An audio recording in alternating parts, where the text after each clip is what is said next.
سجرا أرجتني يا إيرة تمناكين الله فلتو مسجرا سلام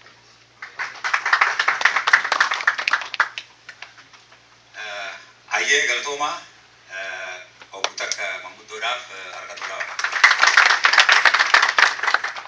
kanatti anse olbe kanye galudaf Jan Dr. Bayana Soba misesa kore yoga sibadam adda demokrata Oromo fi matadame hariru ala aset luktani tartiba wal gai fi خدمة كنا كسبتين وافرتن خبجان سكافنا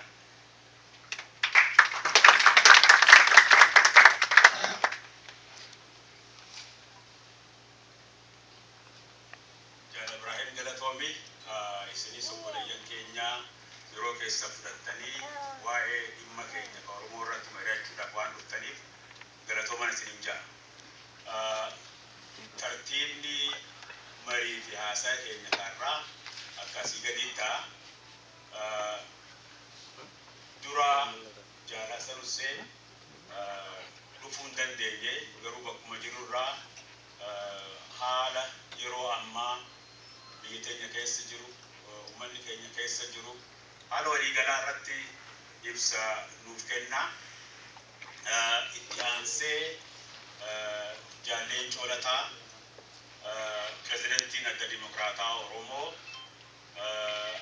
haala qabsoo bilisummaa Oromoo fi akeeka aadaa irratti ibsa nuuf kennu sanitti aansee anammoo waa'ee federation jennu kun maalummaa federatiinaati fi hoggaa Itoophiyaan akka federaalizimii ijaaramtu jennu maal jechuu keenya akka ta'een xiqqoo itti dabala ibsa kenna jechuudha.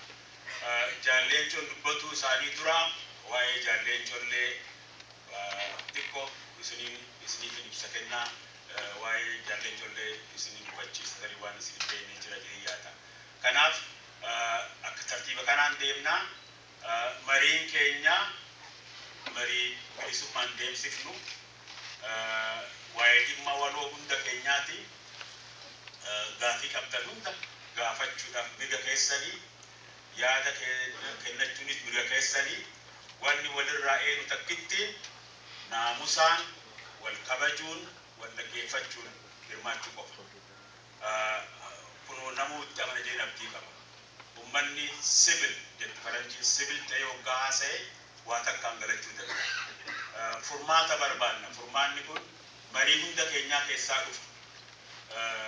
Nuti Oromoo hunda ija qixaatiin laallaa akkasitti wal kabajaa Oromummaatiin akka wal dhaggeeffannu qofa dhaammannaa kanallee akka guuttanan abdii guutuun qabaa.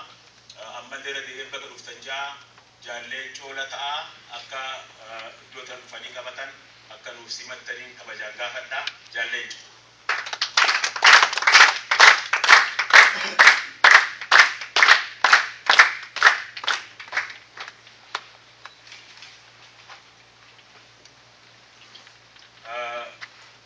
jaalasan jira jaalasan Hussein aadoo keessatti miseensa koree hojii raawwachiiftuuti akkanumatti illee damee qormaata xiinxala aadootti mataa ta'ee geggeessa san dura adda bilisummaa Oromoo keessatti miseensa shanii gumii ta'ee bara dheeraaf hojjetee jira akkanumatti illee koraa 2004 booda mataa damee dantaa alaa adda bilisummaa Oromoo ta'ee bara hedduuf hojjetee jira isin kan hin beekne jirtanatti hin fakkaatu jaalasan hayyuudha ammallee barumsa isaa sadarkaa olaanaatti baratee jira ogummaan isaa waa'ee ikoonomiksiidha waa'ee maanejment kana baratee yuunivarsiitii Shaga keessatti illee barsiisaa ture hayyuu qabu keessaa tokko jaalasan isin afeeraa jaalatan dabareen keetii isa nu duraansaa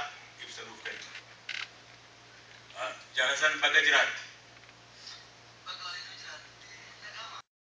Akka mooltan jaallan qaamaan isin gidduutti argamuu dadhabuu kiyyaaf dhiifama jechaa haala Itoophiyaa yeroo ammaa gabaabsee dhiyeessuu akka yaalu offoltii keessan kabajaan gaafadha. Haala Itoophiyaa kan ammaa kana fakkaataa gama sosontaane gamana deemaa jira boru kanas dhufuuf jira jedhanii afaan guuttanii dubbachuun hagam rakkisaa akka ta'e walii himuu barbaachisanatti fakkaatu. Kunis waa lamaaf. Tokko haaluma yeroo ammaa kan waliigalaattu tilmaamuuf rakkisaadha. Kuni haala Itoophiyaa qofa osoo hin taane haaluma addunyaa kan waliigalaati. Yeroo ammaa kana addunyaa guutuutu haala warraaqsaa keessa jira. Karaa ikoonoomii yoo ilaalle daangaan kaleessaa bakkaa siqaa jira. Kan aangoome daran sooromaa kan ijaaramanii fi aangoomin ammoo daran hiyyummaa keessatti seenaa jira. Karaa teknooloojiitiin kakaleessa karaa hafuura baafatuun dhabee har'aa afaan ittiin dubbattuun hedduu argatee jira. Karaa siyaasaatiin ammoo akka kaleessaa gubbaa jalatti humnaanis ta'ee fedhiin nama abboomuu, nama to'achuun akkasumas nama hoogganuu ulfaataa haala ta'e keessatti waliin dubbachaa jirra jechuudha. Jalaa fi gubbaanuu haga addaan wallaalamu gahee jira jechuudha. Haala kana keessatti waan boru ta'u akka waan irgaanitti waliif dhiyeessuun nama sobuu waan ta'uuf anis san keessa seenurraa of qaba jechuudha. Sababni lammataa Itoophiyaa keessatti haalli waggaa 20 ture kan ammallee jiru itti fufee jiru maal akka ta'e waliin quba waan qabnuuf sanuma irra deebi'ee isin nuffisiisuun barbaadu. Wanni jechuun barbaachisoo jiraatee duuti Mallas Zeenaawii wayyaanee daddaasitus hiddaan akka bakkaan sochoofne fi sirni kun itti fufee akka jiru walii hubachiisuu barbaachisa. Sirni amma jiru itti fufuus hiddaan jijjiiramuus akka danda'amu haalonni argisiisan danuudhaaf haalota sana sirratti tarrisuun barbaachisaa natti fakkaatu. Kanaaf wanni ammatti jechuun danda'amu yoo jiraate kana qofa natti fakkaata. Kunis haalli boruu hin dhalanne haala ce'umsaa keessa jirra. Akkuma dukkana keessa jirru keessa turuu hin danda'amu. Dukkana kana caalaa hamaa ta'e keessa seenuunis ni danda'ama. Ifnana bal'aatti ce'uunis ni danda'ama. Kun hunduu carraa nu fuuldura jiran. Kanammoo kan murteessu haala anaa fi isin hundi kennaa goonutu murteessa. Kanaaf maaltu ta'uuf deema jennee wal gaafachuu dhiifnee maal taanaa